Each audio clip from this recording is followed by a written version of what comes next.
아멘. 오늘 우리에게 주시는 말씀 요한복음 13장 12절로 20절까지 말씀입니다. 요한복음 13장 12절로 20절까지 말씀.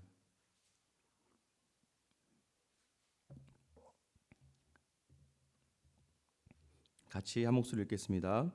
그들의 발을 씻으신 후에 옷을 입으시고 다시 앉아 그들에게 이르시되 내가 너희에게 행한 것을 너희가 아느냐? 너희가 나를 선생이라 또는 주라 하니 너희 말이 옳도다. 내가 그러하다. 내가 주와 또는 선생이 되어 너희 발을 씻었으니 너희도 서로 발을 씻어주는 것이 옳으니라. 내가 너희에게 행한 것 같이 너희도 행하게 하려 하여 본을 보였노라. 내가 진실로 진실로 너희에게 이르노니 종이 주인보다 크지 못하고 보냄을 받은 자가 보낸 자보다 크지 못하나니 너희가 이것을 알고 행하면 복이 있으리라. 내가 너희 모두를 가리켜 말하는 것이 아니니라. 나는 내가 택한 자들이 누구인지 알미라. 그러나 내 떡을 먹는 자가 내게 발꿈치를 들었다는 성경을 응하게 하려 하는 것이니라. 지금부터 일이 일어나기 전에 미리 너희에게 일러둠은 일이 일어날 때에 내가 그인 줄 너희가 믿게 하려 함이로라. 내가 진실로 진실로 너희에게 이르노니 내가 보낸 자를 영접하는 자는 나를 영접하는 것이요 나를 영접하는 자는 나를 보내신 이를 영접하는 것이니라. 아멘. 할렐루야. 네, 오늘도 하나님께서 여러분에게 하나님을 계시해 주시고 또 예수님을 더욱더 알아가는 귀한 시간이 되기를 소망합니다. 이제 아이들하고 같이 있다 보면 요즘 이제 온라인 계약이다 보니까 어제 월요일 날 같은 경우는 오전 내내 이제 아이들하고 같이 있게 됐습니다. 네, 참 그냥 저는 교회 나와 있는 게 참 좋습니다. 아이들하고 있는 것보다는 있다 보면 이제 아이들한테 이제 소리를 지르게 됩니다. 그죠? 이제 막 아이들이 떠들고 막 뭐 난리를 치고 자기들끼리 하며 그럼 이제 제가 소리 치면서 혼내죠. 너 자꾸 그래 봐라. 하면서 막 소리를 지르다가 안 되겠다. 너는 안산에 보내야겠다. 뭐지 할머니한테 보내야겠다. 막 이렇게 하지 않습니까? 그럼 아직까지 이제 셋째 또 이제 넷째는 싫다고 안 하겠다고 하는 거죠. 근데 이제 둘째 정도만 돼도 이제는 씩 웃으면서 이제 셋째한테 제가 이제 너 내가 안산에 보낼 거야라고 하면 둘째가 딱 셋째한테 가서 그럽니다. 아빠 우리 안 쫓아내. 이제 아는 거죠. 이제 아빠가 이제 아무리 소리를 질러도 저렇게 뭐 나가 해도 쫓아내지는 않는다는 거죠. 그럼 이제 제가 너 내가 진짜 안 보낼 것 같아? 그러면 이제 둘째도 눈치를 딱 채고 안 그럴게요 이제 하죠. 근데 그 안 그럴게요는 아빠가 정말 나를 쫓아낼 것 같으니까 안 그러는 게 아니라 아빠가 지금 기분이 안 좋으니까 지금 여기에서 내가 반응을 이렇게 해야 아빠가 화를 내지 않으니까라는 것을 알게 되는 것이죠. 근데 그 아이가 그것을 알게 되는 이유는 무엇입니까? 시간이 지나면서 저랑 여태까지 이제 거의 이제 11살이니까 이제 10년을 같이 있지 않았습니까? 10년 동안 있으면서 아빠가 그동안 이렇게 화를 냈지만 쫓아내지 않았다는 거. 아빠를 때렸지만 또 아빠는 바로 혼내더라도 또 풀어준다는 거. 그것이 무엇입니까? 이제 아빠가 나랑 함께하는 우리 아빠죠. 그러니까 가족이 된다는 거. 가족이라는 것을 확실하게 인지하고 있다 보니까 혼날 때 기분은 좀 상할 수 있고 또 두려울 수 있지만 그러나 그 마음의 확신은 내가 여전히 이 가족, 여전히 아빠는 나를 사랑하고 있다라는 것을 알게 되는 것이죠. 여러분 이제 이것이 오늘 본문에 등장하는 예수님께서 세족식을 행했던 가장 큰 이유는 섬김의 종, 그냥 내가 너를 섬기고 헌신할게 이 정도의 수준으로 오신 게 아니라 제가 말씀드렸잖아요. 정말 발을 씻기면서 우리의 가족으로 같이 식탁에 함께하는 그러한 존귀한 자로 여기겠다라고 하는 그런 표현이 바로 이 세족식에 담겨져 있는 표현입니다. 그러니까 내가 너를 나의 참 가족으로 인정한다. 왜냐하면 그 예수님이 발을 씻겨주심으로 말미암아 너의 모든 죄가 씻음을 받는 온전하게 몸이 희게 되는 그러한 영광의 자리로 내가 너를 데리고 오겠다라고 하는 예수 그리스도의 약속의 표징으로서의 그 사건이 바로 세족식이라는 것이죠. 여러분 하나님께서요. 그래서 요한복음 13장 1절에 자기 사람을 사랑하시되 끝까지 사랑하시니라. 이제는 가족이에요. 가족은 더 이상 포기하지 않습니다. 가족이 특별히 가족의 부모된 자는요 결코 자녀를 포기하지 않잖아요. 그래서 제가 어제 말씀드린 것처럼 우리 주님이 우리를 부르시면서 또 그 발을 씻기시면서 네가 발을 씻지 않으면 나와 상관이 없다. 이제 내가 너의 발을 씻겼기 때문에 너는 이제 나와 관계가 맺어지고 나의 분깃, 하늘나라의 분깃이 너에게 약속되어진다라는 것을 알라는 것이죠. 여러분을 하나님께서 또 예수님께서 그의 참 가족으로 부르시고 이끄시는 분이라는 걸 믿으시기 바랍니다. 결코 포기하지 않습니다. 우리가 예수님을 포기하죠. 살아가면서 우리가 예수님의 그 주님의 자리를 포기할 때가 있어서 우리가 힘들고 어려운 것이지, 단 한 번도 우리 주님은 우리를 포기한 적 없으시고 단 한 번도 우리 하나님은 우리를 떠난 적이 없으시는 거예요. 그 사랑의 끝이 바로 오늘 이제 세족식을 통해서 우리에게 말씀해 주시는 것입니다. 12절 말씀 보면은요, 그들의 발을 씻으신 후에 옷을 입으시고 다시 앉아 그들에게 이르시되 내가 너에게 행한 것을 너희가 아느냐. 우리가요, 말은 능력이 있습니다. 그죠? 우리 말에는 능력이 있어요. 그 능력이 무엇으로 확인되어지냐면, 제가 저희 아이 이야기한 것처럼 어떻게 그동안 해왔느냐를 통해서 그 말이 확인되어지는 거예요. 그 말의 능력은요, 무엇을 했느냐에 따라서 확인되어지는 것입니다. 예수님과 우리의 차이가 무엇입니까? 우리는 보통 말로만 하는 경우가 굉장히 많지만 예수님은 항상 그 말씀을 하기 전에 행함으로 우리에게 보이셨다는 거예요. 오병이어의 사건을 먼저 떡을 먹이신 다음에, 떡을 먹이시는, 고기를 먹이시는 사건을 이루신 다음에 그 다음에 오병이어의 강화, 내가 생명의 떡이다라고 이야기하시잖아요. 맹인의 눈을 뜨게 하십니다. 맹인의 눈을 뜨게 하신 다음에 그 다음에 뭐라고 얘기하십니까? 내가 세상의 빛이다. 내가 생명의 빛이다.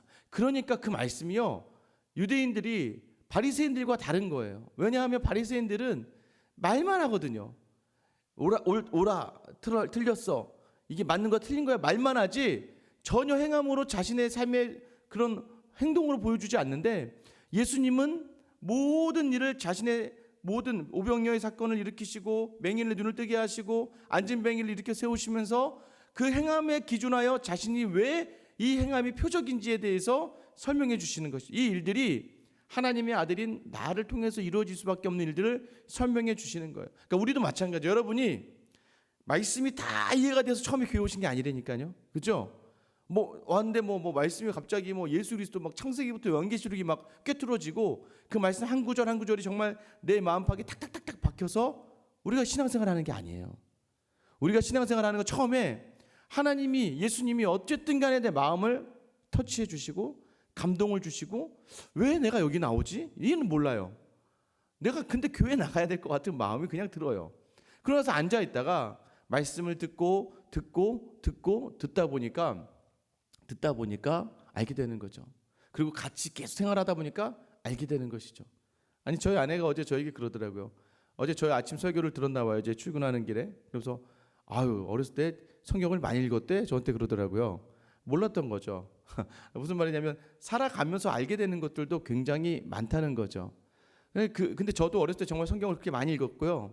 제가 이제 저희 부모님이 항상 용돈을 성경을 읽어야 용돈을 주셨고, 한 장에 30원 이런 거 있지 않습니까? 써야 50원. 그리고 성경 퀴즈대회 같은 데 나가서 상을 받으면 학교에 상 받는 걸로 돈을 주시진 않으셨어요. 근데 교회에서 어디 성경 퀴즈대회 나가거나 암송대회 나가서 상을 받으면 꼭 그렇게 뭘 주셨어요. 그러니까 죽어라 용돈 버는 길은 그 길밖에 없기 때문에 열심히 성경을 많이 읽었죠. 정말 많이 읽었습니다. 생각 없이 많이 읽었습니다. 그런데요, 나중에 신학을 공부하고 성경을 읽다 보니까 이 말씀이 이게 연결이 쫙 되기 시작하는 거예요.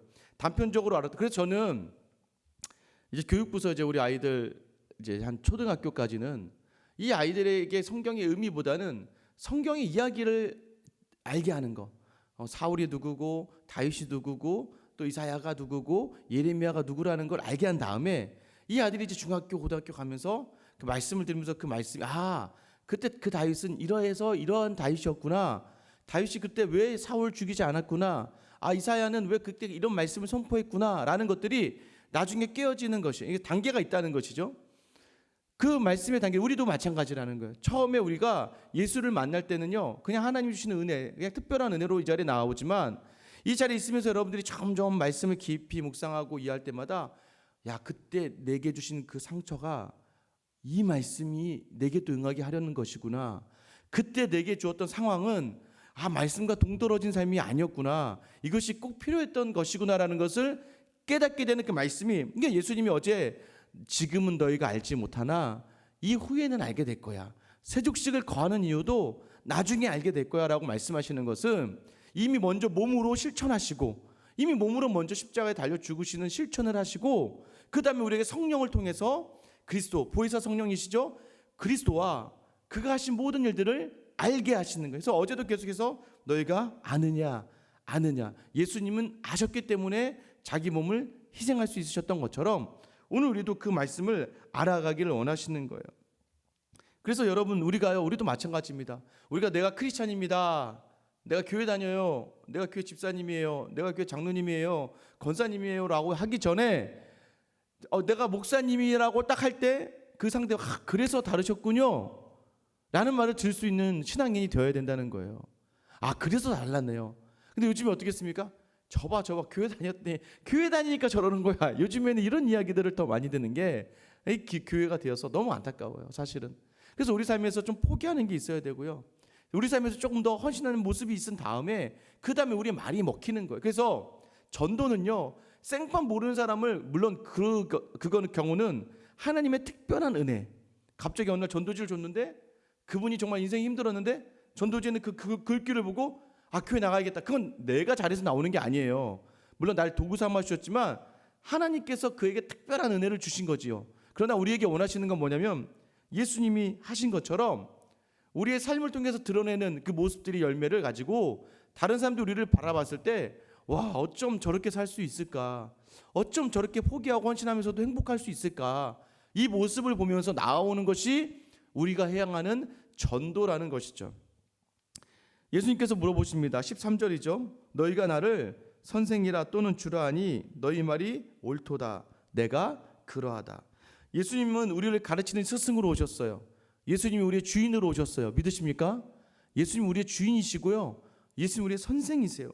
그러니까 너희가 지금 아느냐라고 물어보세요. 15절 말씀이죠. 내가 너희를 행한 것 같이 너희도 행하게 하려 하여 본을 보여노라. 자, 이제는 이 아는 것이 너희가 이것을 알아야 된다는 것이죠. 이것을 행한 것을 알고 너희도 이 행한 것을 하게 하기 위해서 내가 본을 보였다라는 것이에요. 왜 예수님은 그가 행한 것을 우리 보고 하라고 할까요? 다시 얘기하면요, 우리는 예수님이 행한 대로 과연 할 수 있을까요? 여러분, 제자들의 발을 그렇게 씻기실 수 있습니까? 쉽지 않습니다. 아니, 그 사장님이 직장 직원들을 자기가 마치 그 밑에 있는 사람처럼 직장에 있는 사람들을 섬길 수 있겠습니까? 학교에서 선생님들이 정말 아이들을 자기가 제자인 것처럼 정말 섬기리의 마음을 가지고 섬기는 게 쉽겠습니까? 우리는 사실 그것을 굉장히 원하고 또 바랍니다. 그리고 또 굉장히 많이 기도해요. 맞죠? 여러분도 아마 오늘 새벽에 나오셔서 그런 기도하실 거예요. 내 가족을, 보기 싫은 남편, 저 남편을 저걸 내가 예수님을 섬기듯이 섬겨야 되나? 내 아내를 예수님이 교회를 섬기듯이 내가 목숨을 걸고 섬겨야 되나?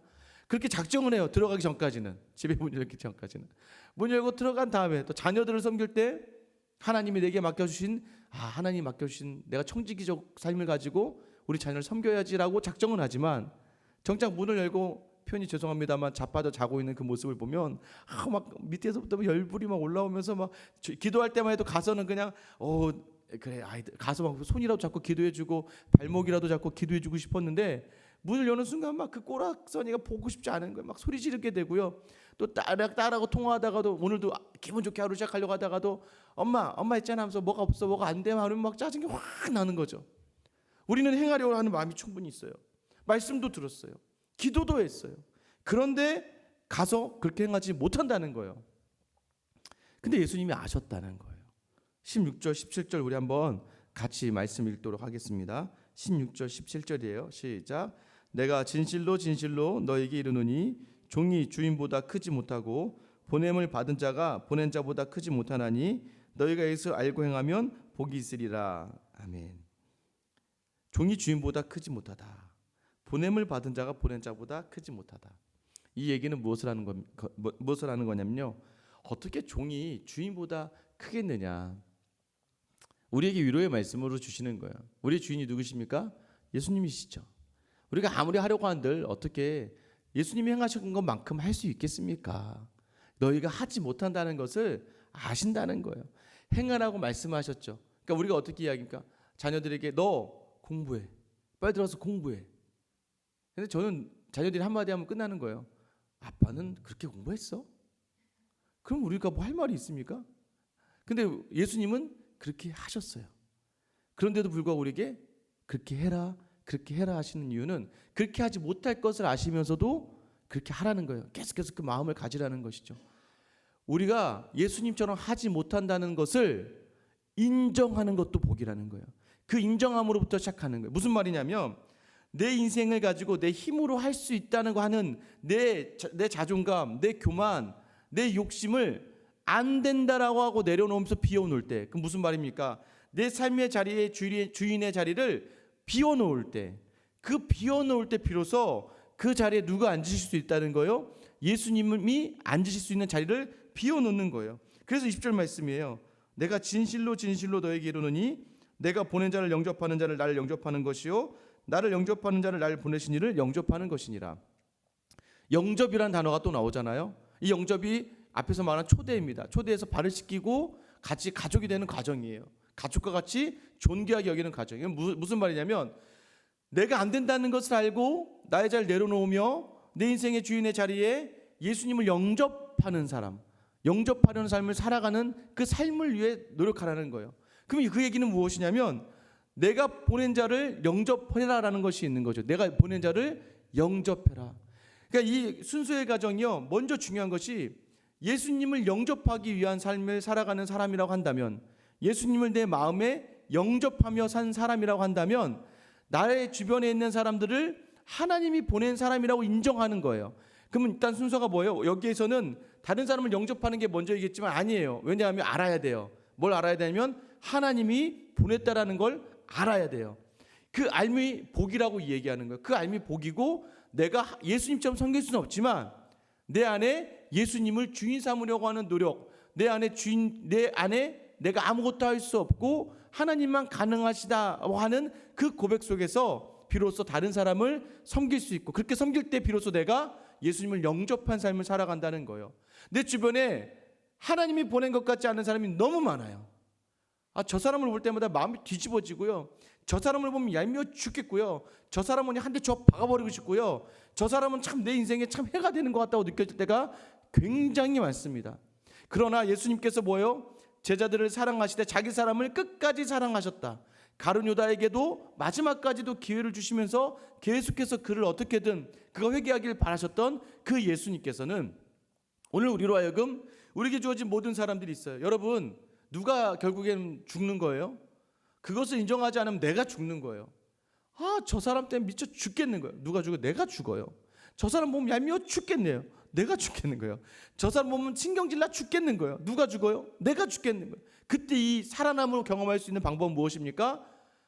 그래, 저 사람도 주님이 보냈지. 나를 위해 보냈지. 그럼 내가 어떻게 해요? 지금은 솔직하게 얘기해. 하나님, 내가 저 사람을 향해서 마음 다해 섬겨주지 못해요. 그러나 하나님이 보내신 사람이라고는 제가 믿고 저 사람을 향해 죄를 짓지는 않겠습니다. 나에게 막 짜증나는 말을 딱 했을 때 그래, 이유가 있겠지. 하나님이 내게 보낸 이유가 있겠지 라고 돌아보면서 그 사람의 인생을 한번 생각해 보는 거죠. 어떻게 살았을까? 왜 저렇게 됐을까? 왜 저 사람이 저렇게 할까 나에게? 그러면 서로 계속해서 이런 거 있잖아요. 여러분, 사람이요 신기하게요.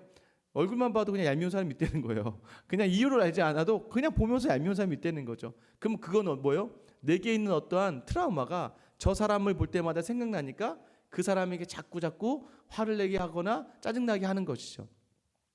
알지 못하는 상처가 있고 아픔이 있다는 것을 이해해 주는 정도까지 나아간다면 참 좋을 텐데, 그렇지 않다 할지라도 다윗이 그러지 않았습니까? 사울을요 죽일 수도 있었어요. 2번이나 죽일 수 있는 기회가 있었어요. 저희 같았으면 바로 응징이죠. 이거 죽이면 바로 우리가 자유함을 받으니까. 그러나 다윗이 인정한 건 뭐였어요? 하나님께 기름 부음 받은 자. 내가 함부로 내가 어떻게 손을 대겠습니까? 여러분, 인생을 돌아보세요. 그때 그 악랄한 그 사람 때문에 우리가 이렇게 건강해졌더라고요. 우리가 그 피해를 받으면서 어떻게든 그때는 우리가 막 상처받아서 막 피해 다닌 것 같았지만 그 가난이 나를 부지런하게 만들었고 그 어려움이 나를 오늘 건강하게 만들었고 그 힘든 시간의 연속이 나를 지금 이렇게 강하게 만들었더라고요. 보니까 그것은 바로 무엇입니까? 인정하고 나니까 하나님이 하신 거구나라고 하는 걸 인정하니까. 사랑하는 성도 여러분, 오늘 나를 영접하는 자는 그죠? 내가 보낸 자를 영접하는 자는 나를 영접하는 것과 같다라고 하셨어요. 결국 하나님을 영접하는 사람은 그 안에 하나님의 나라가 임하게 되고 예수님을 알게 되고 예수님이 하신 일을 알게 되고 예수님이 우리를 끝까지 사랑하신다는 걸 알기 때문에 내게 주어진 그 상황과 사람들이 나를 위해 보낸 하나님이 보낸 사람이라는 것을 인정하며 그들을 가족과 같이 품어 나가는 데까지 나아가는 그런 귀한 첫 발걸음을 내딘다는 겁니다. 오늘 이 시간 여러분 그저 알물 통해서 그 본을 알고 그 다음 행함으로 나아가는데요. 그 행함의 하나가 바로 그저 주님을 내 마음에 모시기 위한 우리의 노력들. 주님, 나는 아무것도 아닙니다. 내게 오셔서 주인 되어 주세요. 그러면 제가 다른 사람들을 품지 못하지만 그 주님의 마음 담아 품기 위하여 하루를 살아내는 그런 삶을 살겠습니다. 그래서 여러분 우리가 그가 행한 대로 행할 수는 없지만 그가 행한 대로의 삶을 바라보며 노력할 수 있는 귀한 하루가 될 수 있기를 예수님의 이름으로 축원합니다.